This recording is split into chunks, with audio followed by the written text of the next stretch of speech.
Just 5 years ago, I drove over the Sagamore Bridge to Cape Cod to do the Something More radio program. Now, with Chris Boyd sitting as the president of the FPA of Massachusetts and Byrnes Consulting participating in the FPA Coaches Corner, we thought it would make sense to team up again.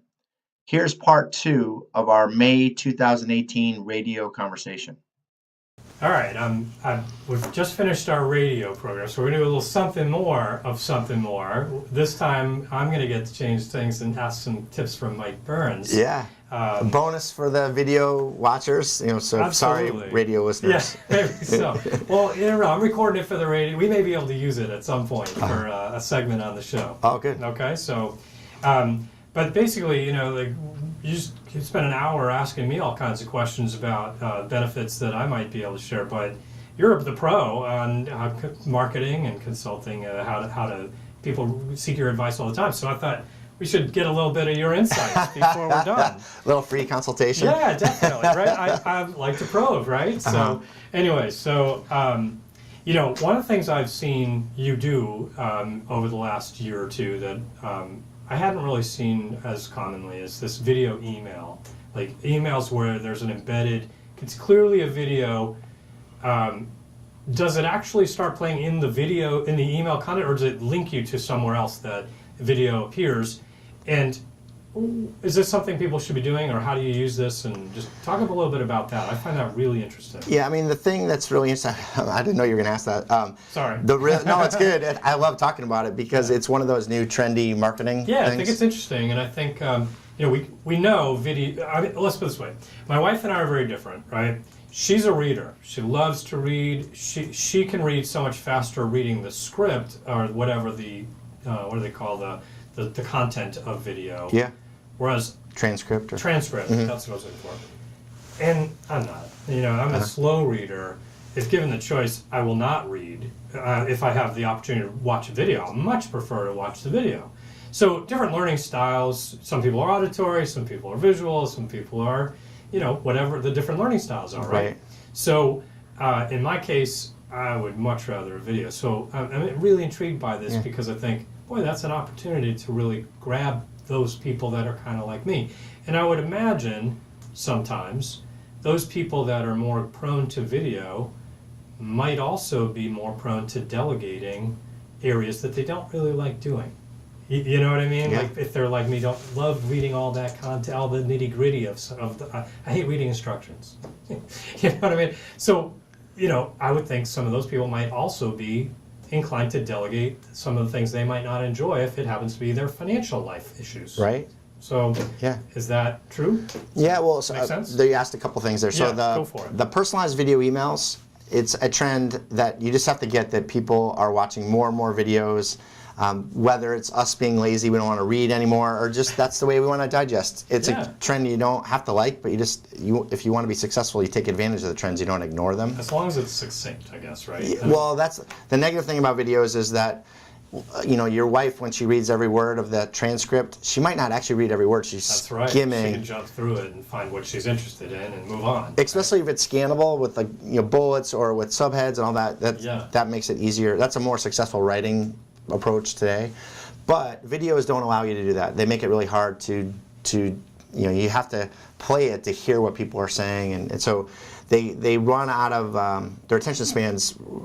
Don't allow you to watch a big, long, boring video. So front load it and cut out half the content. That's kind of my generic advice there. That's really good, actually. Yeah. But you asked about the personal video email. So tying into this trend of how we're digesting videos, I always say learn from millennials because they're creating these trends, whether you like them or not, that it's impacting us. We've evolved from younger generations now teaching us things around social networks, etc. Networking, technology, any of that stuff, right?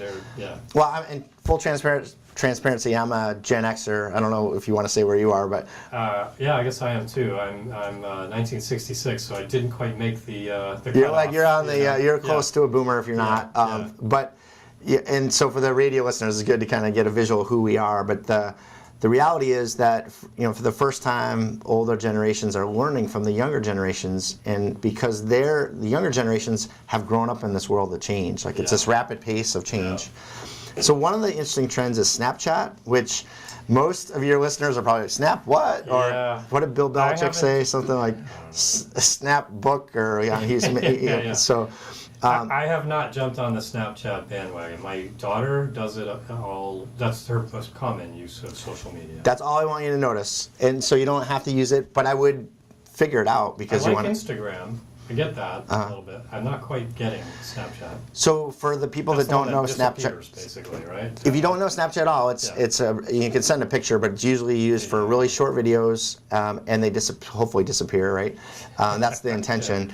But these millennials grow up and they will send it every 2 minutes. I have a nephew that takes a picture of half his face and sends it to his girlfriend. My sister said they'll look in the room at night and it's like a strobe light going off because they keep sending messages back and forth. Well, that's my daughter. Educate me, Mike. She'll take we'll be driving home from swim lessons, right? And she'll just flip up the phone, take a quick video of like the road. It's like nothing, right?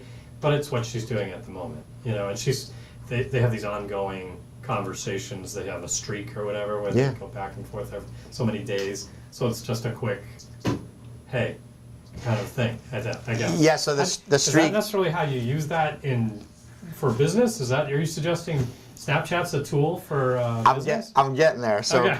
But the reality is that the streak part is you basically building up a relationship with one of your friends or relatives or whatever, and after 3 days of continually messaging each other, you start a streak. And then Snapchat tracks it, so it becomes addictive to the, kids. Don't blow the streak. Yeah, right? yeah. But what the good that is coming out of it, that they kind of see it used for silly reasons. But the good is that you can communicate a real person can communicate and show their expressions, get the message across. It doesn't take time to type. It doesn't take time to upload a video. Right now we have the capability to flip our phone over, take a video, and send it to somebody. But if it's like a 20 megabyte file, it might not go through. Right. You don't get the reporting if they opened it or not. Whether they opened the email or text message or whether they clicked on it, you don't get that reporting.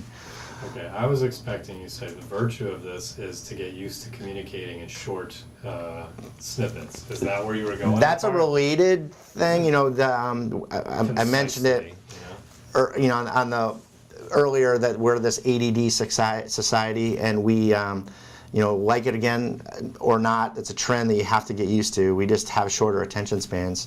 So Snapchat feeds into that. You could, in theory, send a really long video too. It doesn't always have to. In the service that we've found, the name of the service that we found is bombomb.com/Byrnes Consulting, and what that is, it's more of a business version of Snapchat. Okay.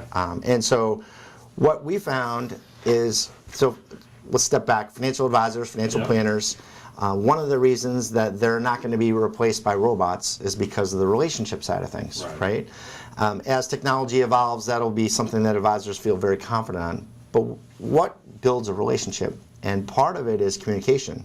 If you're actively communicating with your clients, caring about them, showing that you care, you're living their lives, you're celebrating good or bad, not celebrating bad, but you're there for them when those issues, That type of stuff, that human relationship stuff, is really what builds a relationship on, and actually gets people to never want to leave you, or they want to brag about you. Right. So now take it back. Is this a tool or a trend that can be used for your business? It definitely is, because it builds on that core competency of providing service. So it's not just financial advice. There's all kinds of industries out there that are built on service and relationships. I think it also, one of the when we communicate with our clients, people want to hear from us, and sometimes it's challenging to reach out to every person in your client list of clients, right? And so I would think video, even like a short email video, like this kind of thing, would enable you to maintain that relationship in a sense. People are hearing from you in a very real way, visually, audibly, in a way that not everyone is going to read your written word, and I tend to be a little bit verbose when it comes to my written communications. Yeah. So it seems like it can be a way to exchange, or at least share some of your views of, oh, the market's going down, don't worry. You know, that as an example, you know, Yeah. a way to connect with people that is maybe more volume productive, and still personal. Yeah. And then if there's something they need to share back, they can reach out and communicate with you. Do you know what I mean? Yeah, Like exactly. a phone call or something. Or they could even start to use the same technology Right. and go back and forth. Let's go outside the industry, financial, because we live and breathe financial advice. But you know, one of the most frustrating things if you have a contractor doing any work in your house is, oh my goodness, what have they done? Like, why is this taking so long? And it builds up because the communication's not there. It builds up this, you know, and the relationship is really off to a bad start just because communication's not there. Yeah. What if that person did a video of, here's the 5 things we did, and every day, Gives you an update. yeah, Like it would take 30 seconds, right? Yeah. Like here we built this and that and this, and every day you get that, you're like, wow, that. You feel progress. Yeah, You'll like be I'm hey, so it's excited. happening. Yeah. And if it's a new house, you're like, oh, you can't wait to move in and all the different things. So true. That's a great analogy. Yeah. And you can pick whatever industry it is. You know, if there's some way to update and keep people involved, that's really important. That's great. I mean, I'll give you, so there's times where written word is good, and you type it out and it's important. But one of the things that we recommend is if you have widows that are clients or customers that you remember the milestones.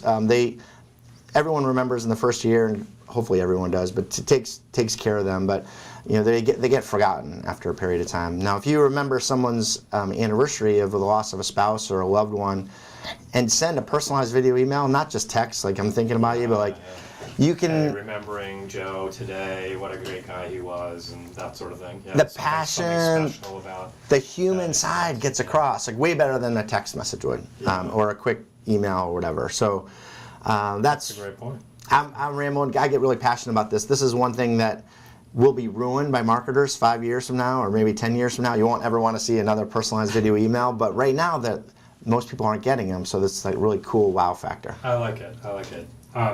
Another thing I wanted to ask you about. I've been watching some of your videos on your YouTube channel, and you had some great ones. So I just watched the one about the YouTube channel, like naming your channel, and some tips about how to plan for what to put in the text and so forth. Some really good tips in that.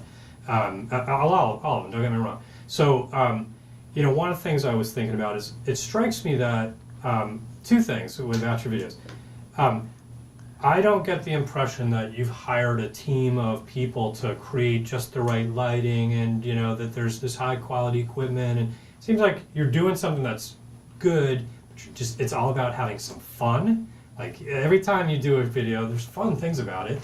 You incorporate, you know, you went bowling, you go swimming, you're at Disney or whatever it might be, and so again, like it strikes me that that's engaging. Partly you're doing things trying to incorporate some fun aspects of it, and then 2, like does it have to be? If I want to do video, do I have to have expensive equipment? Do I have to have someone come in and do all the video stuff in my office and take a day of my life? You know, every time I want to do some video.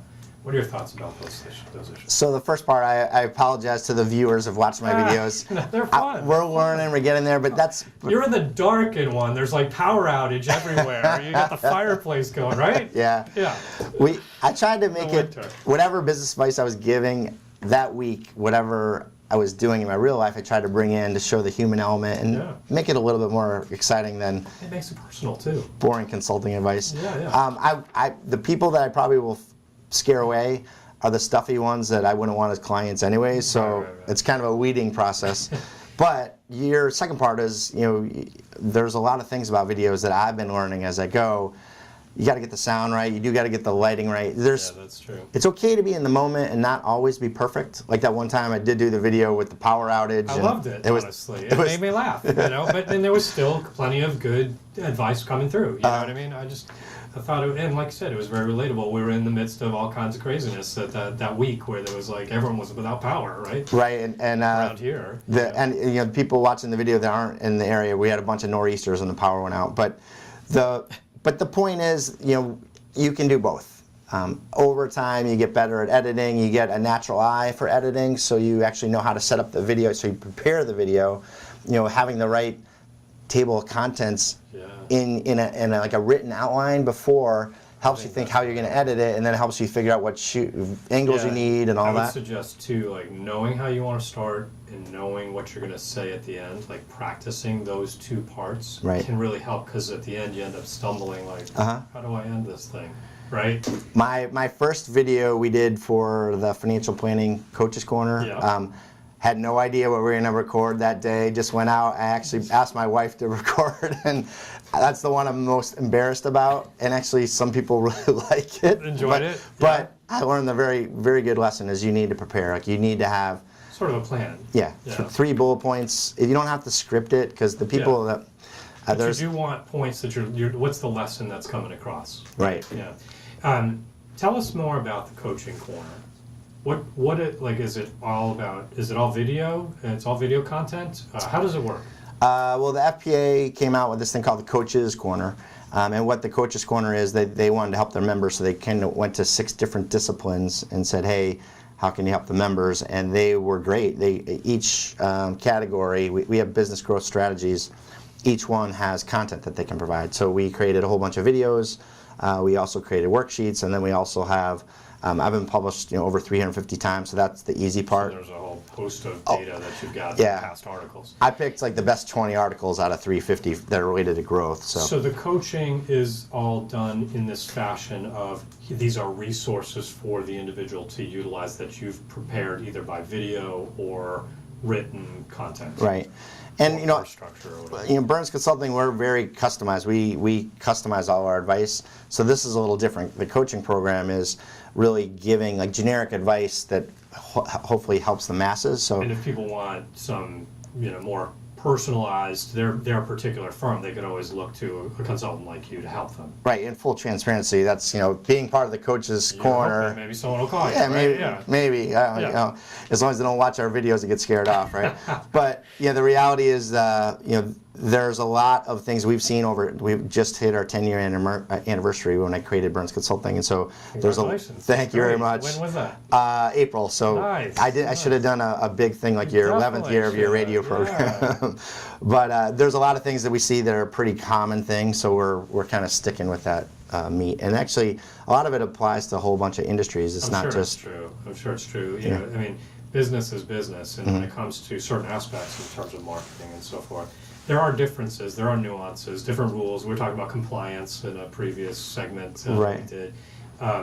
So there are things that are specific to each industry, but there are some principles that apply across the board, right? Yeah, right. So do you talk about things outside of the video? Like you're conveying things on video, but not all of the content of these marketing endeavors relate purely to video, correct? Correct. Full transparency again is I wanted to create. I'm trying to keep to it a weekly video I'm uploading on our YouTube channel to build it up. We've always given do that every week. It is. Yeah. Well, it's easier for you. We'll talk about you in a second because you have a radio show that you could leverage. Right. So you're a content machine. Some people aren't. But to go back, one of the things we wanted to have a popular YouTube channel, and what are people searching for on YouTube?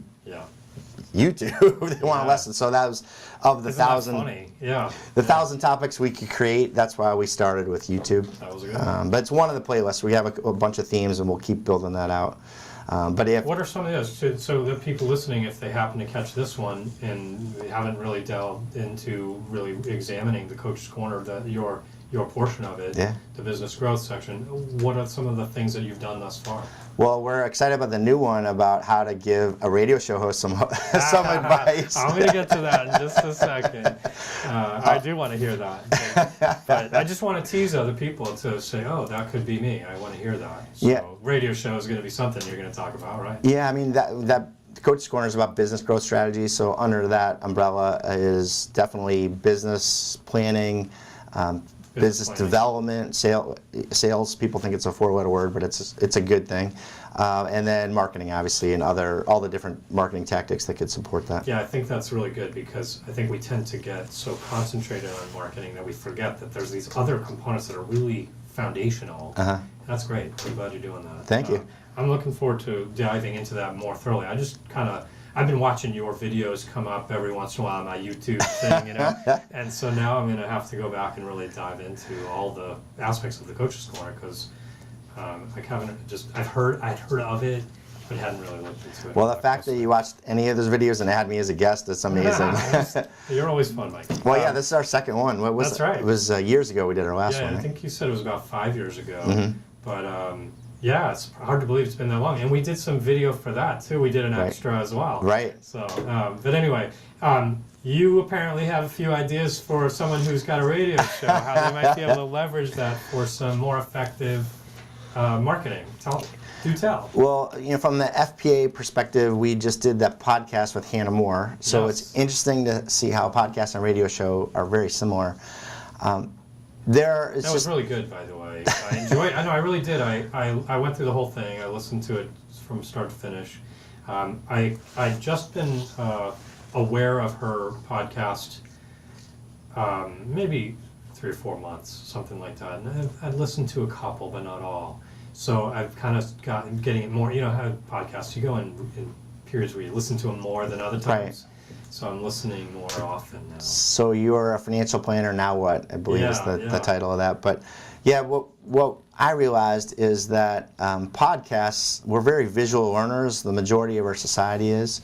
So there's a time where a podcast is right, and there's a time where a radio is right. If you're driving in your car, can you really be visual? You're not going to hold up your phone. It's supposed to be, right? Yeah, I hope you're not.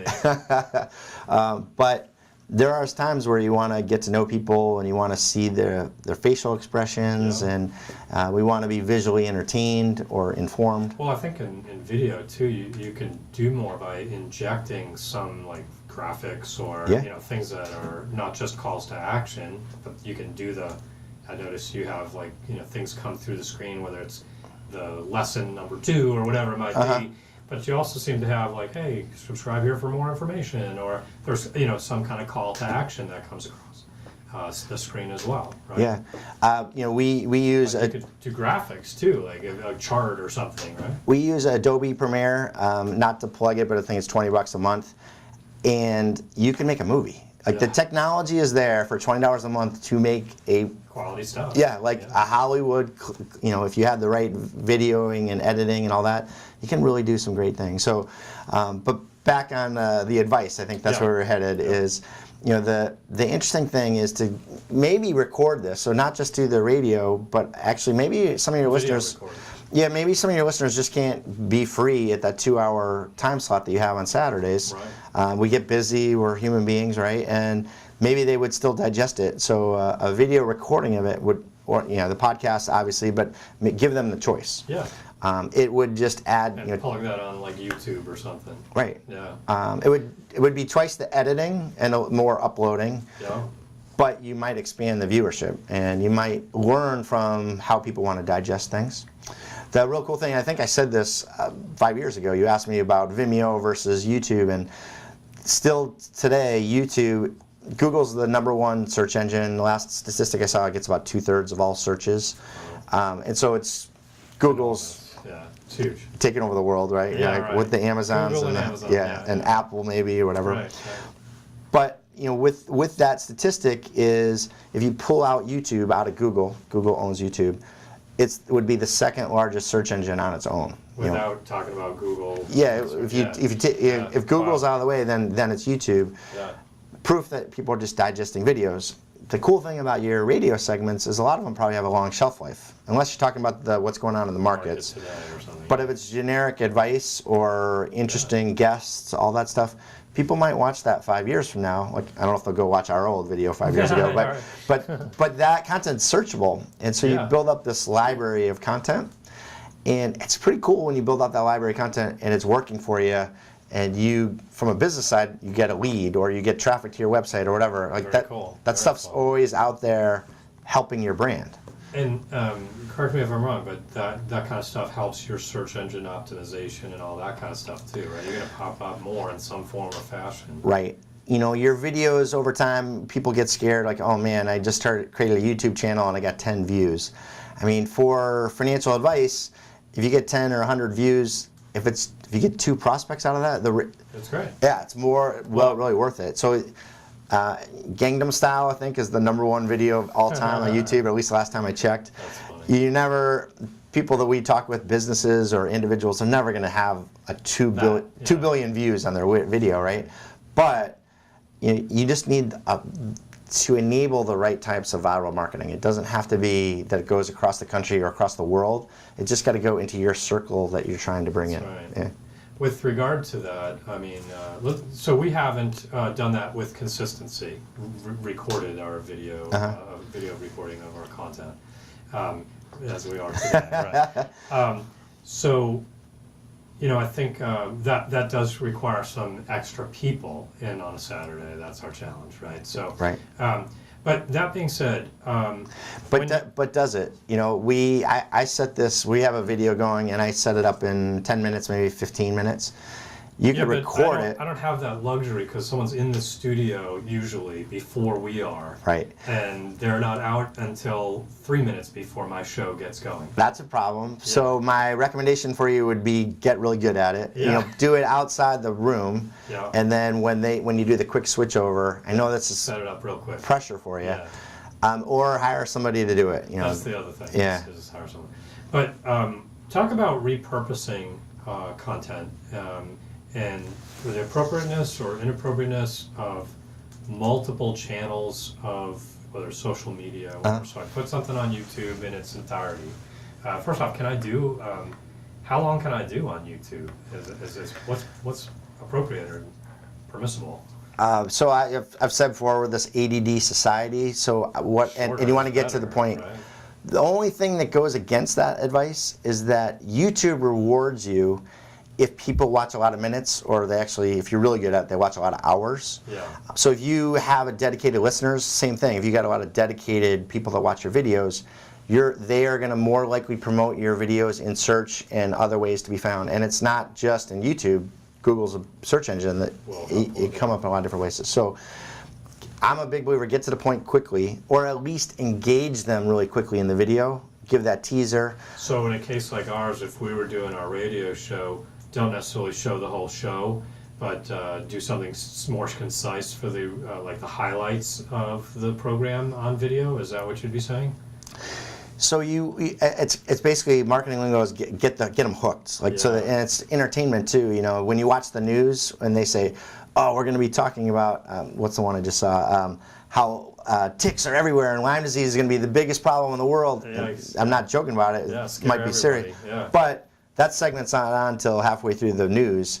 I have to stay and watch because they've hooked me. You know, I have a dog, I have kids, I'm freaking out about ticks. So, so same thing. Whatever your video is, get that hook in them. Start with the hook. Yeah. You joked off air about you've watched some of my videos and I always have a blooper at the end. Yeah. Well, That's fun. One, I'm a clown and I accidentally mess up in almost every video, so I have the footage.